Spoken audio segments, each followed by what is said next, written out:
rekannya sebentar lagi akan melahirkan, dia biasanya. Sebelumnya ini kehamilan ke-1 ya, Be? Iya, berarti kan ibu belum ada pengalaman gimana sih tangga awal persalinan itu seperti apa, terus apa yang harus disiapkan gitu ya. Mungkin sekarang saya akan memberitahu ibu mengenai persiapan yang harus disiapkan oleh ibu. Pertama-tama ibu harus sudah memiliki rencana itu mau melahirkan di mana. Rencananya mau melahirkan di mana? Di bidan. Di bidan. Di sini? Iya, di sini. Ya, jadi kalau kayak gitu berarti kalau misalkan nanti ada beberapa tanda-tanda itu langsung aja datang ke bidan ya. Yang kedua, ibu harus sudah memiliki rencana atau planning jika misalnya nanti terjadi sesuatu gawat darurat. Bukan rencananya lahir di sini ya, kita datang dari bidan. Tapi misalnya nanti terjadi sesuatu yang harus merujuk ibu untuk dilakukan rujukan. Nah, rencananya ibu mau dirujuk kemana? Ke rumah sakit yang terdekat aja, Ibu. Ya, kalau di sini kan ada 2 paling dekat, RSDH atau RUD. Ibu mau kemana? Ke RSUD aja yang kita Boleh. Selanjutnya ada memilih layanan domino. Ibu tahu nggak layanan domino itu seperti apa? kurang tahu Ibu domino itu seperti apa. Kurang tahu. Nah, layanan domino ini adalah layanan proses persalinan yang didampingi oleh bidan. Jadi pada saat ibu terasa tanda-tanda awal persalinan, bidan ini mendampingi ibu sampai ibu dibawa ke tempat fasilitas kesehatan, sampai ibu pulang lagi ke rumah. Nah, itu merupakan layanan domino. Sudah paham Bu? Selanjutnya ibu harus menyiapkan alat transportasi. Jika terjadi tanda-tanda ingin melahirkan tengah malam, misalkan pastikan alat transportasinya itu ada kan ya? Ada Ibu bisa pakai motor kan ya. Ya, dekat ini ya Bu ya. Iya. Tapi plan B itu harus menyiapkan mobil Bu. Jika nanti misalkan terjadi gawat daruratan, ibunya misalkan nggak bisa duduk di motor, pastikan mobil juga ada ya. Nah, selanjutnya ibu harus bisa memilih pendamping persalinannya itu mau siapa, apakah mau sama suami atau mau sama ibu kandung ibu atau mau sama siapa Bu? Sama suami aja. Sama suami. Tapi pastikan suaminya ini tidak takut darah ya. Enggak, aman. Oke. Selanjutnya pastikan pendamping persalinan ini atau suami ibu ini bisa siap antar dan jaga. Jadi kalau misalkan ibu butuh sesuatu yang mengharuskan pergi keluar, pastikan suami ini bisa kan? Iya, bisa. Pastikan golongan darah suami ibu sama dengan ibu agar nanti jika terjadi sesuatu yang mengharuskan ibu untuk transfusi darah, suami ini bisa mendonorkan. Golongan darah ini apa? B. Kalau golongan darah Sama juga B. Oh sama, berarti bisa ya? Iya, bisa. Selain itu, ibu juga pastinya harus menyiapkan biaya persalinan ibu ya. Tentunya biaya persalinan ini, kalau misalnya ibu berminat untuk lahiran di sini, dipraktekkan di bidan ini, biaya persalinan itu sebesar 800.000 ya Bu ya. Berarti sekitar segituan yang harus ibu siapin. Tapi juga ibu harus jaga-jaga, takutnya nanti terjadi sesuatu yang tidak diinginkan ya Bu ya. Harus nyicil aja dari sekarang ya. Selanjutnya ibu juga harus menyiapkan perlengkapan ibu dan bayi yang harus dibawa ke perlengkapan ibu atau ke rumah sakit nanti. Perlengkapannya apa aja? Perlengkapannya 5 buah popok, 5 buah permel, baju bayi, celana bayi, penutup kepala bayi, sarung tangan, sarung kaki, kemudian alat mandi bayi. Itu untuk persiapan perlengkapan bayinya. Untuk perlengkapan ibunya mungkin ibu harus bawa baju ganti, kemudian samping sarung sebanyak 5 atau lebih juga gak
ada buku KIA-nya ini cuma dibaca kayak di rumah. Ya. Nah, di sini di buku KIA sebenarnya udah lengkap banget. Ada tanda awal persalinan, gegabah kedaruratan, kemudian persiapannya juga ada, dan tanda bahaya persalinan. Nih di sini ya saya jelasin. Tanda awal persalinan itu yang pertama dilihat dari perut ibu.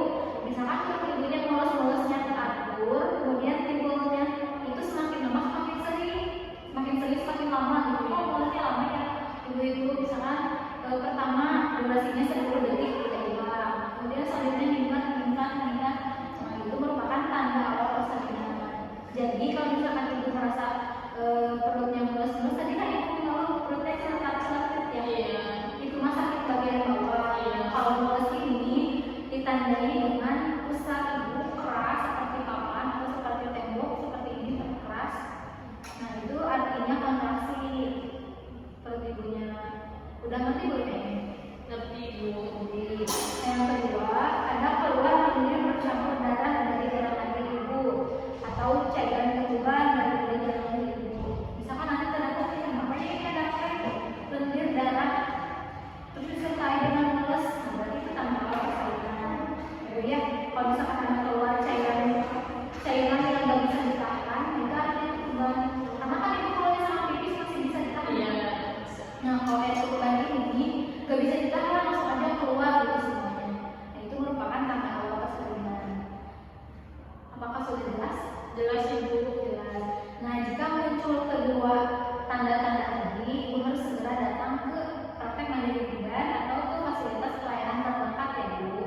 Ada lagi yang ingin ditanyakan? Ada Ibu, ini kan biasanya ini mulus cuman mulus udah lagi. Nah biasa yang bagus mulusnya itu berapa menit? Oke, ibu kan sekarang usia kehamilannya 37 minggu ya. Artinya belum anteron, karena anteron itu mulai atau cukup bulan itu mulai dari usia 38 minggu. Nah mungkin itu tanda-tanda menuju proses persalinan, makanya perutnya itu masih selatan itu belum teratur. Tapi nanti sejalan dengan berjalannya waktu, mulus itu akan bertambah. Udah jelas? Jelas Ibu. Jelas. Nah, ini di sini ada tanda bahaya persalinan. Ibu nanti di rumah baca-baca ya. Kalau misalkan dapat tanda-tanda ini, terus langsung segera datang ya. Baik. Gimana Bu, semuanya sudah dapat dipahami? Dapat Ibu dipahami. Dapat dipahami. Jadi apa aja Bu persiapan persalinan itu? Salah satunya Persiapan persalinannya kalau itu bayi kayak popok, permen, sama baju dan celananya, terus penutup kepalanya. Kalau buat ibunya sarung sama baju, pampers atau softtek. ya. Selain itu juga harus menyiapkan biaya ya, atau persyaratan-persyaratan yang tadi. Mungkin cukup sekian Bu pemaparan persiapan persalinan yang dapat saya sampaikan. Kurang dan lebihnya semuanya ada di sini di buku ya. Paling nanti ibu di rumah rajin-rajin aja membaca buku ya Ibu ya. Karena semuanya ada di sini. Semoga ibu sehat-sehat ya. Semoga mulusnya cepat teratur ya. Biar bisa lagi di sini. Ya, amin Ibu, terima kasih. Ya, sehat-sehat. Ibu.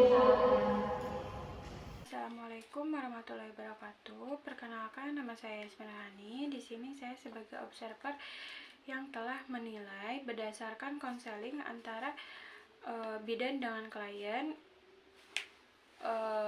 bahwa dapat disimpulkan yaitu yang pertama, komunikasi bidan dengan klien itu berjalan dengan dua arah. Yang kedua, bidan melakukan komunikasi sesuai dengan prosedurnya. Yang ketiga, bidan memberikan kesempatan atau waktu untuk klien bertanya. Yang keempat, klien aktif dan dapat mengajukan pertanyaan. Yang kelima, klien dapat mengevaluasi apa yang telah disampaikan oleh bidan. Yang terakhir, dapat disimpulkan bahwa bidan sebagai konselor sudah cukup baik. Terima kasih. Wabillahi taufiq wal hidayah. Wassalamualaikum warahmatullahi wabarakatuh.